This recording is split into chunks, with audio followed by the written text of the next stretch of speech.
Salut la Pragma-Team et bienvenue à la micro-ferme.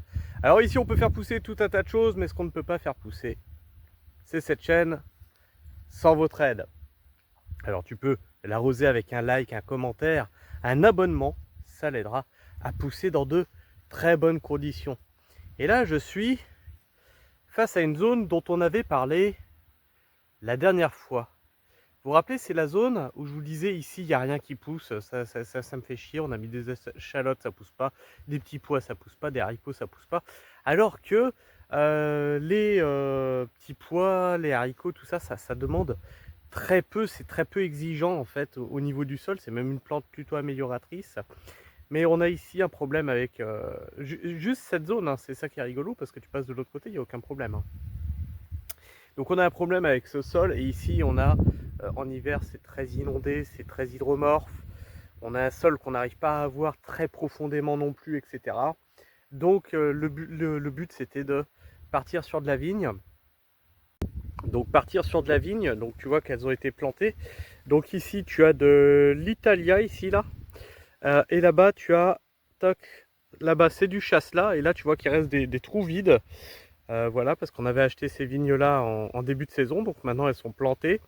Et donc il y aura au total 15 et 15, 15 Italia, 15 Chasselas, donc une trentaine de vignes sur cette zone-là. Donc on a respecté hein, les espacements, d'ici à ici tu as 2 mètres et d'ici ici tu as 2 mètres. Parce qu'on voulait faire plus court, mais si tu te retrouves à travailler ici, là, même si tu n'es pas mécanisé, il ne faut pas oublier que la vigne va prendre de l'ampleur, elle va venir jusqu'au bord de la bâche là, hein. Quand il va y avoir les feuilles et tout, les grappes etc, ça va prendre de l'ampleur, donc tu n'auras plus que ça pour marcher là où il y a la terre là, tu vois. Donc on déconne pas, on respecte bien les distances, il y a 1 mètre entre chaque pied, on y mettra des piquets etc. Et donc sur cette zone qui était improductive, on ne pouvait pas y faire pousser quoi que ce soit. On a essayé hein, pendant 4 ans, il n'y a jamais rien qu'à pousser ici. Hein. Donc sur cette zone qui était improductive, on va se retrouver avec entre 150 et 350 kg de raisin sur cette zone-là. Alors c'est les calculs que j'ai fait, j'ai demandé à ChatGPT de me les confirmer. Il m'a bien confirmé que j'étais dans les bonnes quantités prévues. Hein. 350 c'est dans l'optimum, donc on va rester sur du 150-200 kg. Donc 150-200 kg, ça fait que la zone est rentabilisée largement. Hein. Nous les vignes, on achète en tant que professionnel, on les paye 4 € la vigne. Et ensuite tu mets tout ce qui est, qu'est-ce que j'allais dire, de quoi les palisser. Bon, t'en as pour 150 à 200 balles. Bon, c'est rentabilisé dès la première année de production en fait. Et ensuite, c'est plus que du bénéf. Petit rappel, hein, je rappelle que une zone mise en culture doit te rapporter 10 € du mètre carré chaque année. Donc là, tu as 50 mètres carrés ici. Tu as 50 mètres carrés, donc elle doit me rapporter 500 balles. Est-ce que j'y serai? On verra. On verra. Peut-être, hein, peut-être pas. Et c'est le minimum que ça doit te rapporter. Ensuite, on a eu pas mal de soucis cette année à cause des températures, de la sécheresse, etc. Et vous savez qu'on avait eu des problèmes de germination avec les choux. Donc théoriquement, tu les commences début juin pour pouvoir les planter en août-septembre. Bon, ça avait pas marché. Ça avait pas marché parce que le chou avait refusé de germer à cause de la chaleur. Donc j'ai recommencé un semis de chou. Et vous allez voir. Donc là, je l'ai recommencé à nouveau. Et il n'y a toujours pas de chou. Donc c'était peut-être pas la chaleur. C'est peut-être mon paquet de graines qui est bel et bien cuit. Donc c'est la merde. Là-bas, les choucals, eux, ils ont pris. Les choucals, eux, ils ont pris, tu vois. Et ici, on a les choux rouges qui, eux aussi, ont germé. Donc les choux rouges, ça va. Et tout ce qui est chou cabu, il n'y a rien, que dalle. Donc c'est la grosse merde, sachant qu'il devrait déjà être planté à la mi-août. Hein. Mi-août, c'est le dernier délai pour avoir une production d'automne. Donc on n'aura pas de choux cette année en automne. Et du coup, je me retrouve avec des places libres, comme ici, tu vois. Toc. Là derrière moi, tu vois qu'on a une place qui est libéré, délivré. Là, il y avait des échalotes. Les échalotes ont été ramassées et on ne laisse pas une place, hein, comme ça, juste pour le plaisir. Ça y est, les échalotes sont ramassées. Non, tu peux faire autre chose derrière. Donc théoriquement, c'était du chou qu'on devait faire. On n'en a pas. Donc qu'est-ce qu'on va faire? Alors surtout quand tu te retrouves dans des conditions comme ça, que tu as eu des ratés, tu ne paniques pas. C'est la pire des choses à faire, hein. Tu paniques, tu vas te retrouver non seulement sans culture déjà, et puis à te stresser pour rien. Donc ce qu'on va faire, c'est du chou chinois. Alors le chou chinois, la problématique, c'est que je le rate systématiquement. Pourquoi je le rate? Parce que je le démarre en alvéole. Et le chou chinois, il a le nom de chou, mais en fait, c'est pas un chou. Je le démarre en alvéole et régulièrement, je le plante trop tard. Du coup, il monte à graines et c'est la merde. Alors, je vous dis, c'est un chou, ça s'appelle chou chinois, mais c'est pas un chou. C'est de la catégorie du radis, en fait, le chou chinois. Où ils ont fait des sélections génétiques. Oui, c'est pas un F1, mais pourtant, on n'arrive pas aux légumes qu'on a aujourd'hui sans sélection génétique, hein. Je pourrais vous en parler longtemps de ça. Et donc, ils ont fait des sélections génétiques pour développer plus le feuillage. Donc, on est sur plutôt du radis. Donc, en fait, quand tu le mets en plaque alvéolaire, ce qui fait qu'il se retrouve trop à l'étroit très rapidement et il monte à graines. Donc là, ce qu'on va faire, c'est le semer directement sur les planches comme ça. Sa racine pourra se développer comme il faut, il ne se retrouvera pas à l'étroit et on espère le réussir comme ça. Si on le rate, de toute façon, il sera raté. De toute façon, je n'avais pas de chou à mettre en place. Donc, c'est réglé. Ici, c'était les petits pois, rappelez-vous. Et Sabrina doit me récolter ici les oignons, hein. Et puis après, tout ça, ça part. Pareil, c'est retravaillé. Et ça sera mis en culture. Donc ici, ça va être... donc là, chou chinois. Donc ici aussi, ça sera du chou chinois. Donc, tu en as 3. Et vous allez voir, je vais vous montrer d'autres choses. Là, on a déjà mis en place, par exemple ici, les blettes épinards pour cet hiver.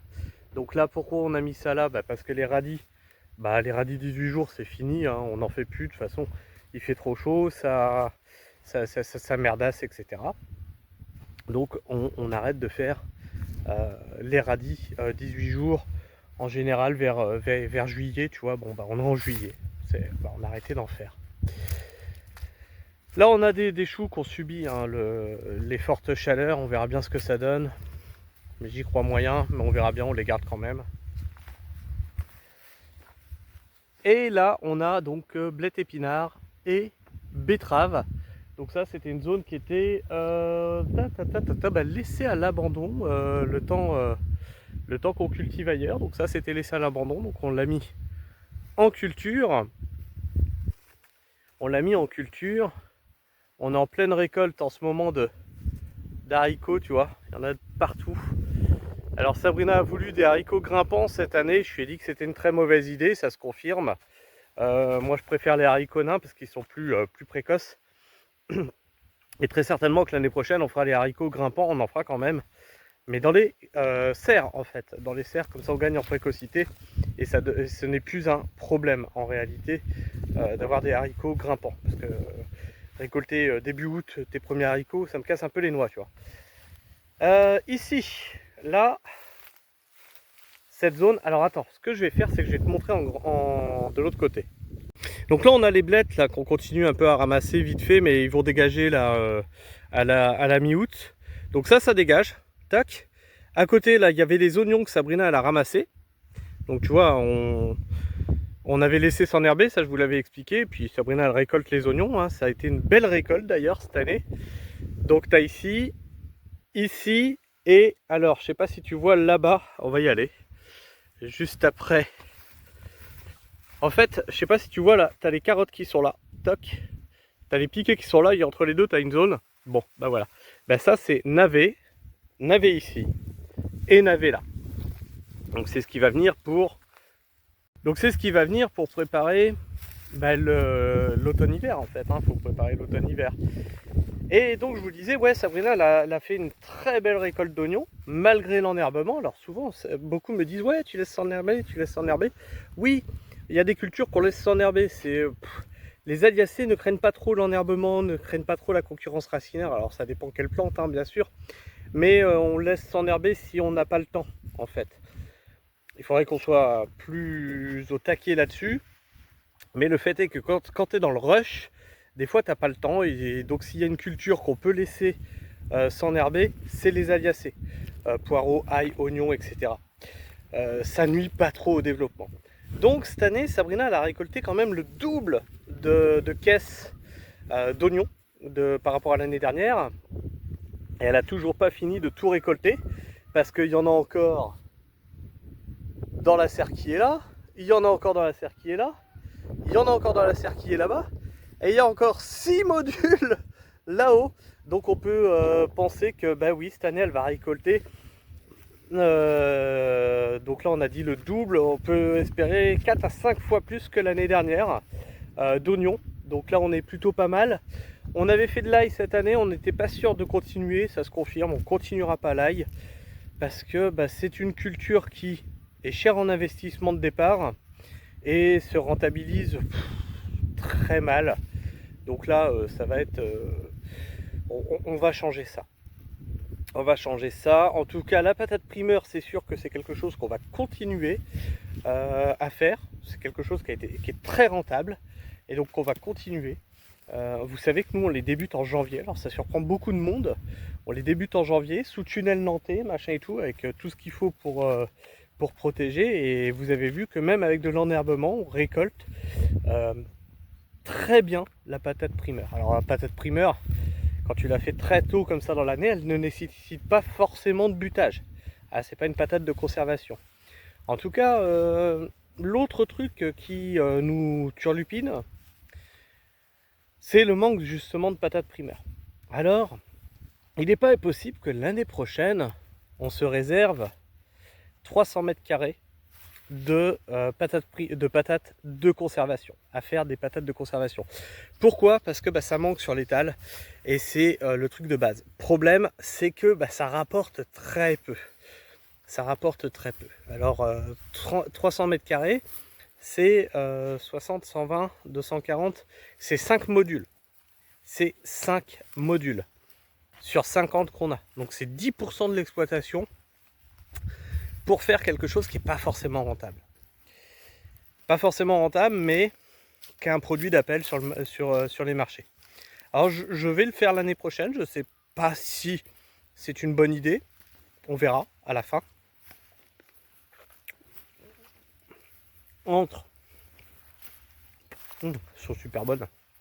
Entre les patates primeurs et les patates de conservation, navets, carottes, etc. Je pense qu'on a quelque chose qui peut, bah voilà, qui marche de toute façon sur l'exploitation. Et plutôt que ce que je vous disais pendant la sécheresse, plutôt que de s'emmerder à essayer de faire des trucs qui marchent pas, qui sont très sensibles au changement climatique, etc. Ben, on a des choses qui peuvent se planter très tôt dans la saison, comme les oignons, tu vois, ça se plante en mars, ça profite bien entendu des pluies mars-avril, tu vois, peut-être même encore en mai. Donc il y a moins ce besoin d'arrosage, il y a moins ce besoin de tout ça. Donc ouais, il y aura peut-être 10% qui seront consacrés aux patates, mais c'est pas très grave. Et puis on a un roulement comme ça qui se fait de toute façon une fois que la patate est récoltée, en août. Bon bah t'envoies tes choux, t'envoies tout ça, tu vois. C'est pas des places qui sont mortes en vérité. C'est pas des places qui sont mortes, hein, comme les oignons. Les oignons, tu les as plantés en mars. Paf, en juillet c'est enlevé. Juillet, tu peux envoyer des carottes, tu peux envoyer, tu vois ce que je veux dire. Tu peux envoyer tout un tas de choses derrière. Alors il faut que ce soit quand même récolté avant le 15 juillet pour envoyer tes carottes. C'est un petit peu là où ça pêche. Mais tu vois, les échalotes par exemple, ça a été récolté en juin. Ça, on a commencé à les récolter en juin, les échalotes. Il y a plein de trucs comme ça. Donc quand tu enlèves ta culture, paf, tu passes sur autre chose. Donc bah là c'est là, tu vois. Là c'est Sabrina, elle a encore des oignons à récolter là-dedans. Ou elle les a déjà récoltés, je sais plus. Non, elle les a déjà récoltés ici. Non, les derniers qu'elle a récoltés, c'est là-dedans. C'est des oignons rouges. Elle fera ça certainement cet après-midi. Et donc, ah oui, c'était ça que je voulais vous parler. c'était le prix au mètre carré. Alors, prix au mètre carré, on est en milieu de saison, donc là on arrive en milieu de saison. Et donc hier, Sabrina m'envoie les comptes du mois de juillet, le résultat comptable du mois de juillet, et nous sommes sur un chiffre d'affaires de 21 000 euros, donc à la mi-saison. 21 000 euros, ça représente 7 euros du mètre carré cultivé. Ici, on a certes une parcelle de 6 000 mètres carrés, mais cultivé, on a 3 500 mètres carrés. Donc, on a 7 euros du mètre carré. Et il nous reste encore 6 mois de chiffre à faire. Donc, pour être bien, théoriquement, une exploitation doit faire minimum 10 euros du mètre carré. Donc, je pense que fin d'année, bon, on sera bien en fait. Alors, c'est le chiffre d'affaires, hein, c'est pas le bénéfice. Si je vous disais le bénéfice, vous pleureriez, je pense. Ouais. En gros, on vit avec à peine, même pas un SMIC. On vit avec même pas un SMIC. Ah, ben faut pas vouloir t'enrichir quand tu te jettes dans l'agriculture. Voilà pour le petit tour de l'exploitation. Puis voilà ce que je vous dis. Si tu as des trucs qui marchent pas, si tu as des zones comme là où j'ai mis la vigne qui peinent constamment, bah, fais autre chose. Fais de la vigne par exemple, tu vois. Fais quelque chose qui est moins sensible à ton sol. Fais des choses qui sont moins sensibles aux écarts de température. Quand tu as des écarts de température et que tu vois le changement climatique arriver, fais des choses, voilà.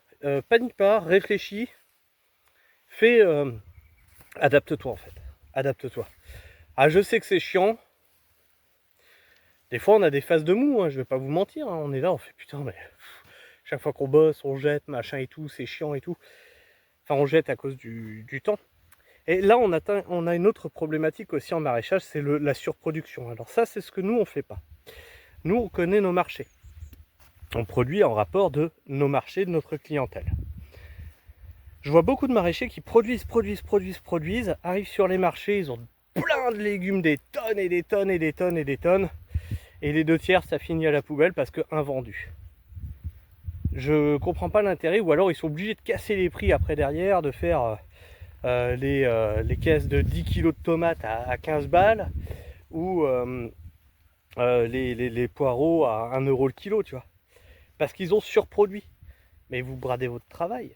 Enfin, vous avez lutté contre les sécheresses, contre les écarts de température, contre les ravageurs. Vous avez régénéré votre sol, vous avez fait tout ça pour au final dire bon ben ça s'est pas fait bouffer par des ravageurs, mais au final limite je le donne quoi. Ben, c'est brader ton travail. À quel moment tu dois faire ça? Jamais. Jamais. Donc tu t'es épuisé pour pas grand chose. Ben, fais moins, mais vends mieux. Enfin, je sais pas. Ça me semble logique. Je sais pas ce que tu penses de tout ça. Moi je t'invite à me le dire dans les commentaires. Et bien entendu, continue à prendre soin du sol et reste pragmatique. Ciao.